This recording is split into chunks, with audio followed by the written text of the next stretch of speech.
Hey guys, Artosis here, bringing you more CNSL Season 5. We are almost done. This is the round of 4, match 1 between Beast and Scan. Scan leads 3-1. Just a huge variety of play coming out of these guys. Scan just outdoing Beast by a bit, it feels like, in those games that he won. And, you know, I feel like Beast has been making pretty good decisions overall, but it hasn't worked out for him. Can he take this game here and bring us to a game 6, make it a bit closer? Or will Scan just move on to the finals? That would be huge for Scan, right? Like, CasterMuse Narak StarLeague is a serious league, man. So many pro gamers playing in it. If you get to the finals or win, that's pretty gigantic, right? Like, there's only so many tournaments that are these gigantic group stage and brackets. So definitely a big one if he can do that. Now we are on Butter, 2-player map. I think it gives us very interesting and aggressive Zerg vs Terran games. It definitely feels that way, at least. It just, for whatever reason, I feel like every game I've watched here, the Zerg kind of went like balls to the wall. Attack, attack, attack, attack. Let's see what we can get done. We'll see if Beast follows that route.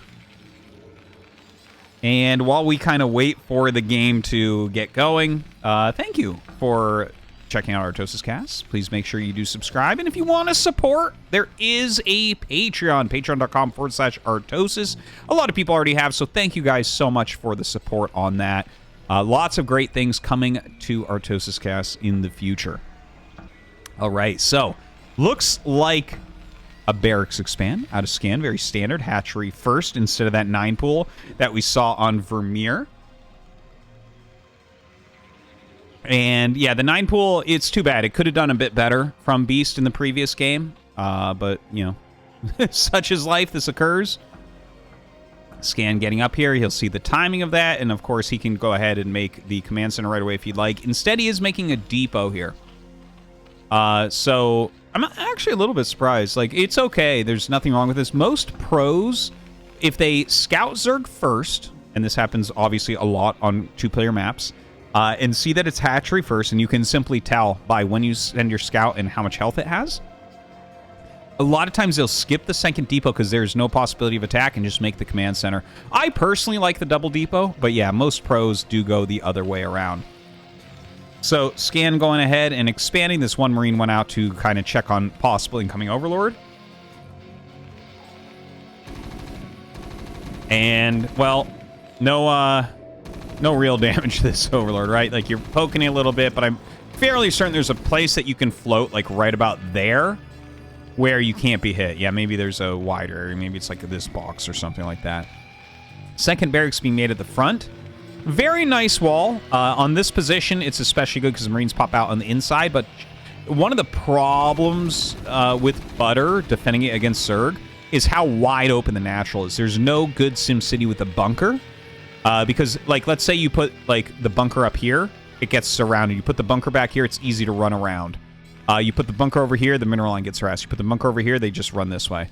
So, this is something I've seen a lot more. Like, any map that has a pretty wide open natural, you kind of have to clog it with buildings. So I really like that his second barracks just went here. And that would be why he put the supply depot there as well. So now completely safe. Blocks with 1 SCV for now. This SCV still alive over in Beast space. And he's going to be able to see, of course, the Spire. A few extra Lings being hatched. Speed is on the way. I don't think we're going to see as many Speedlings as we saw in the previous game. You know, when you see your Overlord sees this SimCity, there's, like, you can make Speedlings, but you're literally relying on your opponent moving out, like, before Stim. Which can happen. Like, 2 Rax Academy rushes, sometimes you move out before Stim. And if that were to occur, then you can win the game as Zerg. But if it doesn't occur, you're actually really far behind. Now, Scan got out of position there because he decided to go out to poke some Zerglings. So these 4 run in. This is actually highly annoying. Let's see how much damage it can get done. Looks like 1 SCV is about to fall. What? Oh, he's just attacking like completely different SCVs every time. That's crazy. Okay, 2 SCVs end up dying right there. 1 Ling is left over in the corner. Okay, he knows. He left 2 Marines in here to deal with that. But yeah, okay. That was Yeah, I mean, that's a good move. It's a good move. Oh my god, he kills a medic? I can't even believe I wasn't even looking over there for that, but killing a medic is actually big.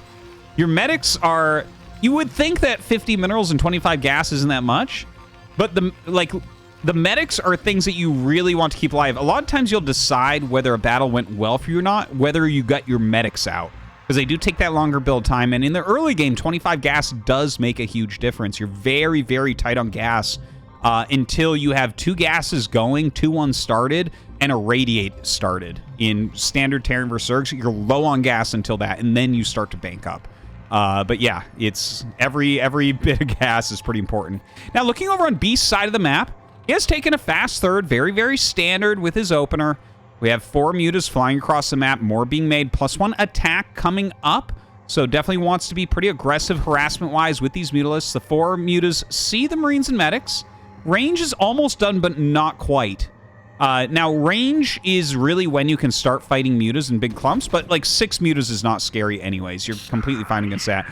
But once they start to get like real numbers, 8, 9, 10, 11 mutas, there you really do need that range. And with the range, you can kind of fight back against that. And look, he's actually, I mean, he's putting decent damage on these mutas. The mutas keep flying in, by the way. They're looking for shots, but they're also trying to slow this army down. So now we're getting up to a serious amount of mutas. We got 9 mutas here, but range is done now. So that was a very quick range from Scan. Very well done. The 8 mutas going to continue to harass. Oh, very nice glaives. Oh, loses one. Great targeting from Scan. Oh my god, he's down to 5. That is really incredibly painful. And Scan going up to the 3rd base. I'm surprised how aggressive he's being, but it's really working. You know, I think Beast, he went a little bit heavy on the drones. We didn't have many lings out in the map, and Scan is making him pay for that. Just a few lings, I think, could have very much changed how well these mutas have done so far. Tries to get the medic, doesn't quite get it. Don't forget that they do have more health and that 1 base armor, so it is harder to pick off, but more valuable. And the mutalisks, oh my god, they are just falling. They are just falling. A 2 Marine attack into the natural as well. Oh my god. This is really bad for Beast. And he loses his 3rd base. This is almost over, honestly. Like, this is such a terrible situation. So what has to happen here now for Beast is he needs to go and attack. Notice how 7 missile turrets are in production. You see this? This is Scan really showing he knows this game inside out. When you do something like this, the only way to lose the game is a massive mutalisk counterattack, where they go in and they're like, well, you lost a lot of bio. I've made nothing but mutas. I'm going to kill you. But Scan is making so many turrets. This is the most turrets I've ever seen a pro gamer make, I think. But it's completely 100% the correct play. Without any doubt in my mind, this is exactly what he needed to shut Beast out of this game. Look at this, 37 workers to 17. Just buy turrets until he leaves the game, man. There's like so few drones, so little economy. 3rd hatch gets started again, but we're a long way off of that producing units or additional economy. He's going to have to slip in, you know, some more drones and everything as well. What a tough situation for Beast. All right, Beast's going to fly into the natural. Oh, man, that's got to be painful to see. This is the one area I could see more turrets. Honestly, put one here, put one here. It's like you're getting so close to locking Beast out of any comeback. Really understanding what needs to happen, both sides, right? And trying to do those things to each other. For Scan, just standing out in the front a little bit. Honestly, I'd probably back that up a little as well. Some scans went down. I think he may have scanned here because we see a cancel.